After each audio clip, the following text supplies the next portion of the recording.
Good morning मित्रों, हूँ Pranav Mehta wise and rich education आ चेनल तरफथी तमारुं स्वागत करूँ छूँ। गुजरात सेकंडरी एज्युकेशन बोर्ड धोरण 10 ની અંદર ગણિત વિષયમાં આજે આપણે શીખવા જઈ રહ્યા પાયથાગોરસનો પ્રમેય અને તેની સાબિતી। તેની સાથે સાથે આપણે શીખશું મિત્રો પાયથાગોરસનો પ્રમેય પાયથાગોરસનો પ્રમેય સાબિત કરવા પહેલા અમુક સૂત્રો આવે છે જેનો આપણે અભ્યાસ કરીશું।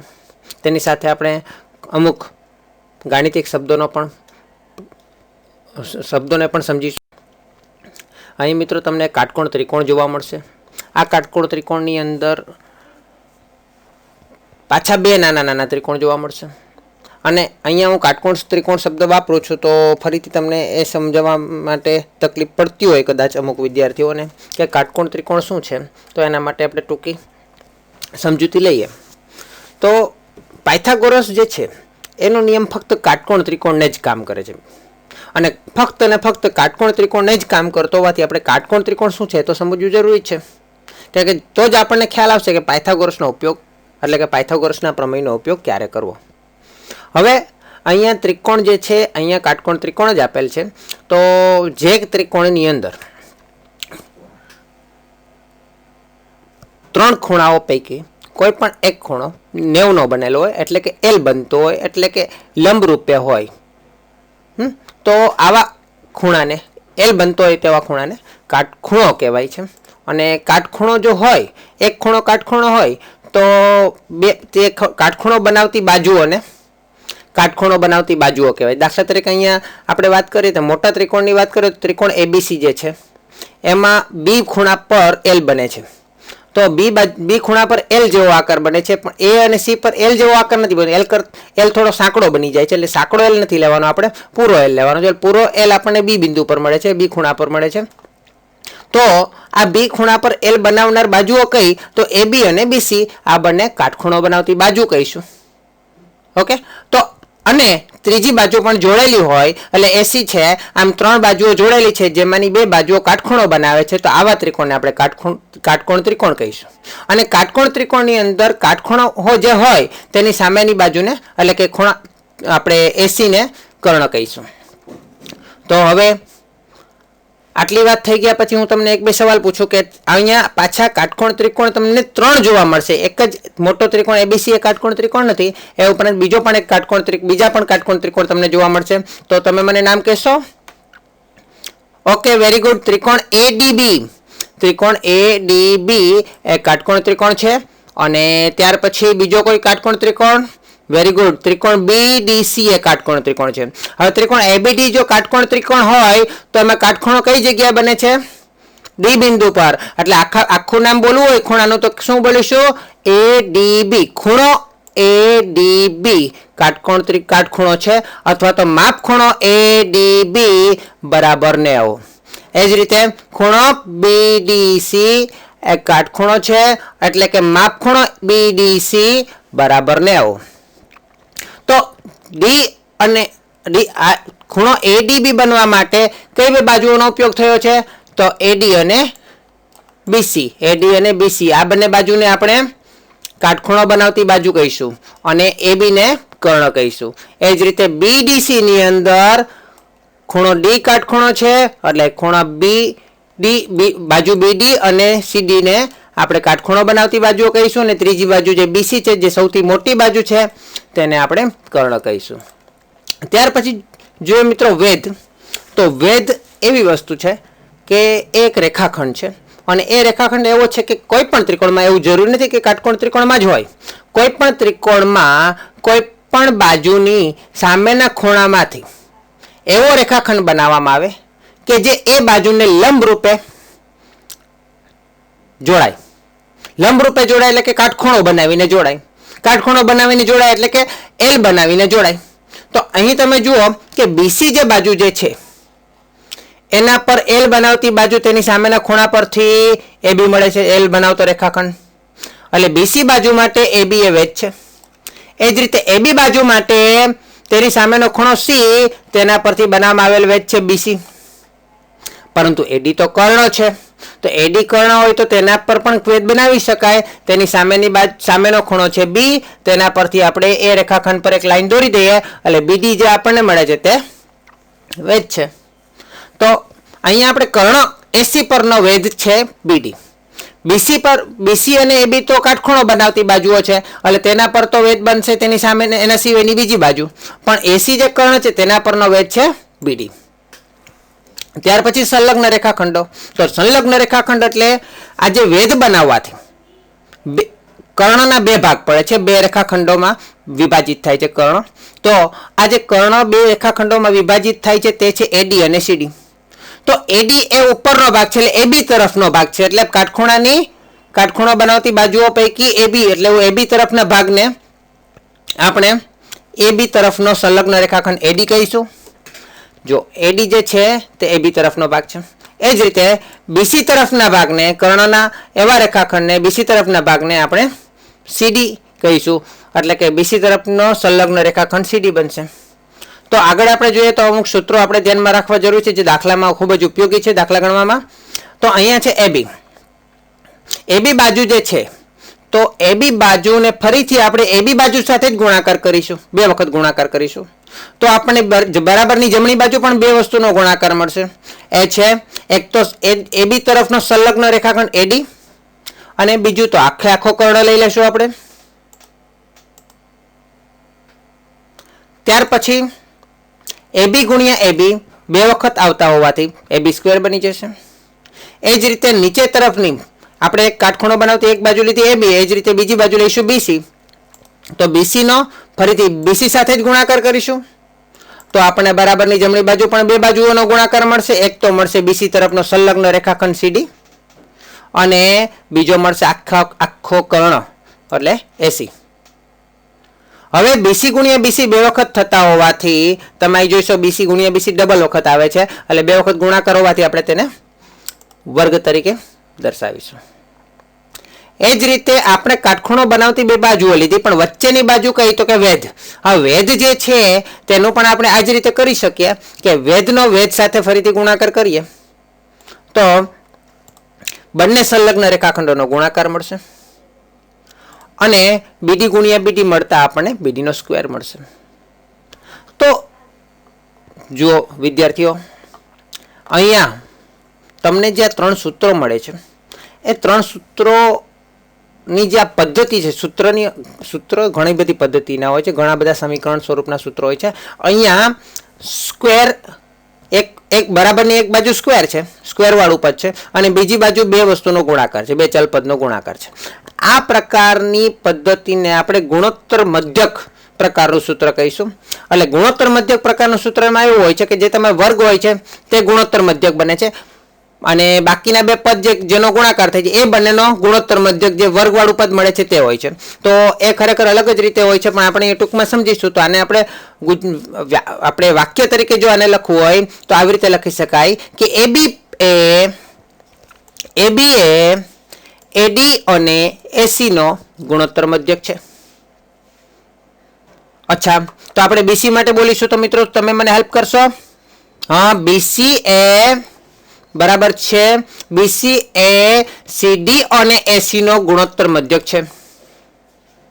અને બીડી માટે ફરીથી બોલીએ તો બીડી એ એડી અને સીડી નો ગુણોત્તર મધ્યક છે. તો મિત્રો આટલું યાદ રાખીશું. હવે આપણે પાયથાગોરસનો પ્રમેય શરૂ કરવા જઈ રહ્યા છીએ. તો આપણે આ જે ત્રણ સૂત્રો આપણે સમજ્યા એ સૂત્રોને ફરીથી આપણે સાઈડમાં મૂકી દીધા છે. તો આગળ આપણે વધીએ. સૌપ્રથમ પાયથાગોરસનું સ્ટેટમેન્ટ, પાયથાગોરસનું વિધાન શું છે? તો પાયથાગોરસનું સ્ટેટમેન્ટ કે પાયથાગોરસનું વિધાન એની અંદર આપણે સૌપ્રથમ કાટકોણ ત્રિકોણ લેવો પડશે. એટલે કાટકોણ ત્રિકોણ છે એટલે કાટકોણ ત્રિકોણમાં કર્ણની લંબાઈનો વર્ગ તમે બાજુમાં આકૃતિમાં પણ સાથે સાથે જોઈ શકશો. કર્ણની લંબાઈનો વર્ગ એ બાકીની બે બાજુઓ એટલે કે કર્ણ સિવાયની બે બાજુઓ એટલે કે કાટખૂણો બનાવતી બાજુઓની લંબાઈનો વર્ગ. હવે અહીંયા બંનેમાં કર્ણમાં અને બે બાજુઓમાં બંનેમાં લંબાઈ શબ્દ મૂકવાનું ભૂલતા નહીં. ના સરવાળા બરાબર છે. ઘણી વખત એવું હોય છે કે તમને પ્રમેયનું વિધાન આપેલું જ નથી હોતું, તમારે પ્રમેયનું વિધાન લખવું પડે છે અને પ્રમેયનું વિધાન પણ પૂછેલું હોય ત્યાર પછી તેને સાબિત કરવાનું હોય છે. ત્યાર પછી આપણે આગળ વધીએ તો પક્ષ એટલે એવી વસ્તુ કે જે આપણને ઓલરેડી આપેલ છે, જે આપણી પાસે સાધનો હોય ઓલરેડી, જેના ઉપરથી આપણે પ્રયોગ કરવાનો, તો જે ઓલરેડી આપણી પાસે સાધન છે તેને આપણે પક્ષ કહીશું. અને જે આપણે સાબિત કરવાનું છે, જે તમે વિજ્ઞાનની અંદર હેતુ કહેતા હતા, એ હેતુ એટલે કે જે આપણે સાબિત કરવાનું તેને આપણે સાધ્ય કહીશું. તો હાલમાં આપણી પાસે છે શું? તો આપણી પાસે છે ફક્ત કાટકોણ ત્રિકોણ. બાકીનું બધું જ આપણે સાબિત કરવાનું છે. પરંતુ આપણે પક્ષની અંદર સીધા વાક્યમાં પણ લખી શકીએ કે અહીંયા એક આપણી પાસે કાટકોણ ત્રિકોણ છે.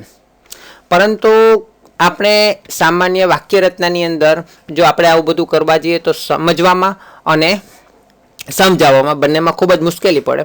એટલા માટે આપણે શું કરતા હોય છે? નામ આપી દેતા હોય છે. તો નામ આપતાની સાથે સાથે આપણે અહીંયા સમજીશું તો અને લખીશું. તો પક્ષની અંદર આપણે પહેલાં તો આ ત્રિકોણને કાટકોણ ત્રિકોણને ABC નામ આપી દઈશું. જેમાં આપણે બી ખૂણાને કાટખૂણો હોય એ રીતે આપણે બનાવીશું. અને AC તેનો કર્ણ છે એ રીતે આપણે બનાવી. AC કર્ણ છે એટલે તે ત્યાં આપણે A અને C નામ આપી દઈશું, બી ખૂણો કાટખૂણો આપીશું એટલે A અને C કર્ણ મળશે.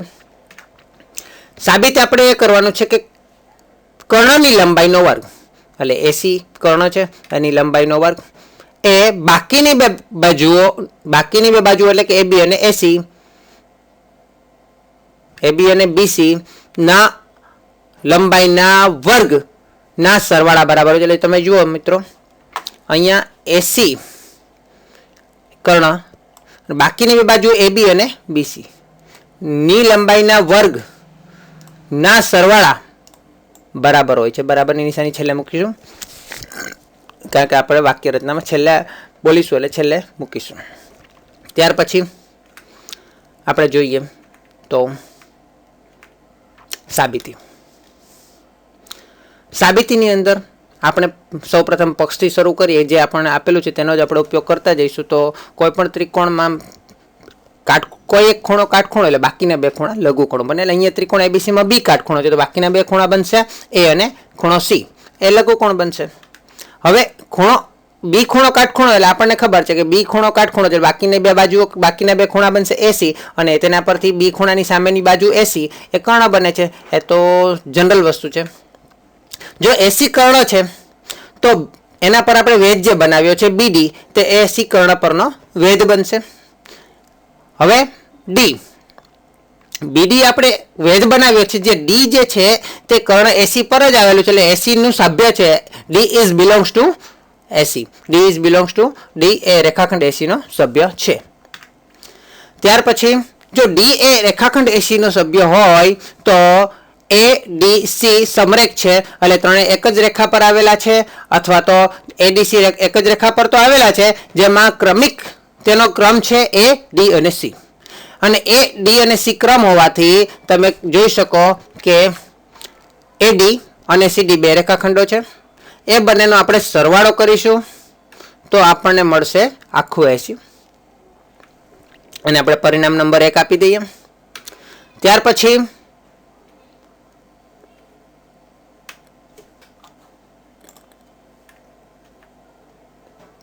AB². આપણે જે ઉપર આગળ જે ગુણોત્તર મધ્યકવાળા સૂત્રો જોયા 3, એમાં આપણે ફક્ત કાટખૂણો બનાવતી બે બાજુઓ જે AB અને BC છે તેના ગુણોત્તર મધ્યકવાળા સૂત્ર, એટલે AB એ AD અને AC નો ગુણોત્તર મધ્યક, તેમજ BC એ CD અને AC નો ગુણોત્તર મધ્યક છે. એ બંને સૂત્રોને આપણે અહીંયા ફરીથી લખીશું, કારણ એનો જ ઉપયોગ કરીને આપણે પાયથાગોરસનો નિયમ સાબિત કરી શકીએ.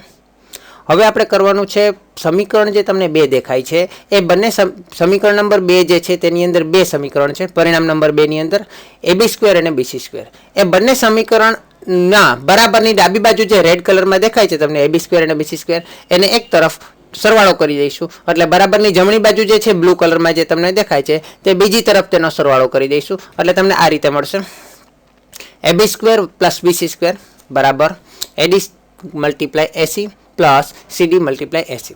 જોઈએ આપણે આ AB જે છે તે AB, અને બરાબરની આ બાજુ BC² છે તેને પણ આપણે ડાબી બાજુ લઈ ગયા તો પ્લસ સરવાળો કર્યો, બરાબર આપણે બંનેનો વચ્ચે મૂકી દીધું, અને AD × AC અને CD × AC આ બંનેનો સરવાળો કરી.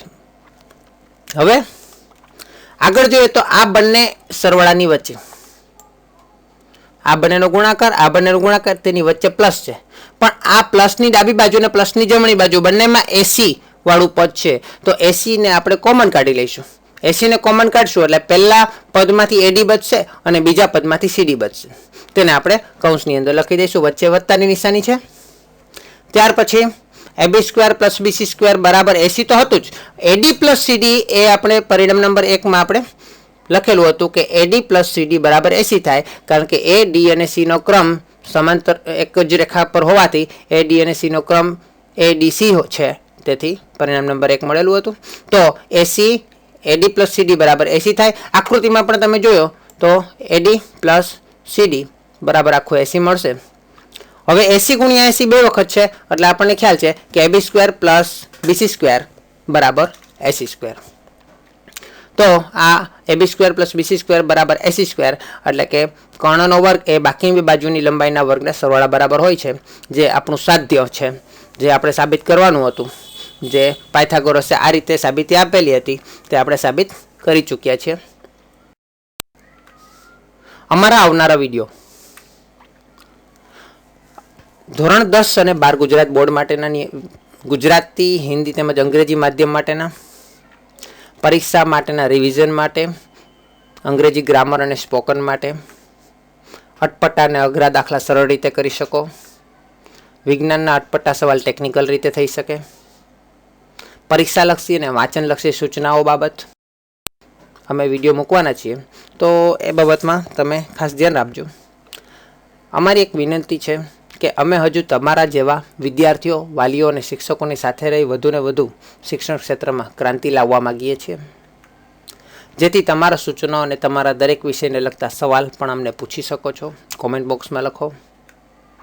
તમે અમારા વિડીયોને વધુને વધુ લાભ લઈ શકો એ માટે સબસ્ક્રાઈબ કરો અને અમારા નવા અપડેટ્સ સરળતાથી મેળવો. જો મિત્રો આ સબસ્ક્રાઈબ બટન આવું તમને નીચે જોવા મળશે બાજુમાં, તો તેને પણ તમે ક્લિક કરી દેશો અને બાજુમાં કોઈ ઘંટડી જેવું ચિહ્ન દેખાય તેને પણ ક્લિક કરી દો એટલે તમને નોટિફિકેશન મળતી રહે.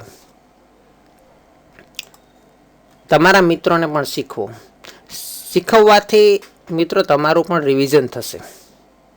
અચ્છા હા, ઘણી વખત તમે પોતે તમારા અભ્યાસમાં એટલા ડીપમાં જતા હોય કે તમારી પાસે સમય ના રહેતો હોય તો શીખવી ના શકો, તો તમે આ વિડીયો એમને શેર કરી શકો. અમારો આ વિડીયો જોવા માટે ખૂબ ખૂબ આભાર. જો મિત્રો સબસ્ક્રાઈબ કરવાનું ભૂલશો નહીં. સબસ્ક્રાઈબ કરવાથી અને ત્યાર પછી તમારા મિત્રોને શેર કરવાથી અમે વધુને વધુ વિડીયો મૂકવા માટે પ્રોત્સાહન મળશે અમને, કે અમારા વિડીયોનો લાભ વધુને વધુ લોકોને મળે છે. હા, તમે કંઈ પણ તમને આ વિડીયો બાબતમાં કોઈ પ્રશ્ન હોય કે ભવિષ્યમાં કોઈ વિડીયો માટે તમારે કોઈ ક્વેશ્ચન હોય કે આ ક્વેશ્ચન બાબતમાં, આ વિષય બાબતમાં, આ જે તે ટોપિક બાબતમાં તમે વિડીયો મૂકશો તો એ તમે અમારા કોમેન્ટ બોક્સની અંદર તમે રજૂઆત કરી શકો, કે જેથી કરીને અમે એ કોમેન્ટ બોક્સમાંથી રજૂઆત વાંચીએ અને એને પર અમે કોશિશ કરીએ કે બને તેટલો વિડીયો ત્યારે બાબતમાં બનાવીએ. હાલમાં તો ધોરણ 10ની અંદર ખાસ બનાવવાનો પ્રયત્ન કરીએ છીએ. ત્યાર પછી 12 કોમર્સ અને જે પણ વિડીયો બની ગયા છે ઓલરેડી તે બધાને હિન્દી મીડિયમમાં અને ઇંગ્લિશ મીડિયમમાં પણ રેકોર્ડ કરીને ફરીથી વિડીયો મૂકવાના છીએ. તો શક્ય તેટલું ઝડપથી અમે આ પ્રયત્ન કરશું. તો તમારો ખૂબ ખૂબ આભાર. થેન્ક યુ બધા જ દર્શકોને અને સબસ્ક્રાઈબર્સને ખૂબ ખૂબ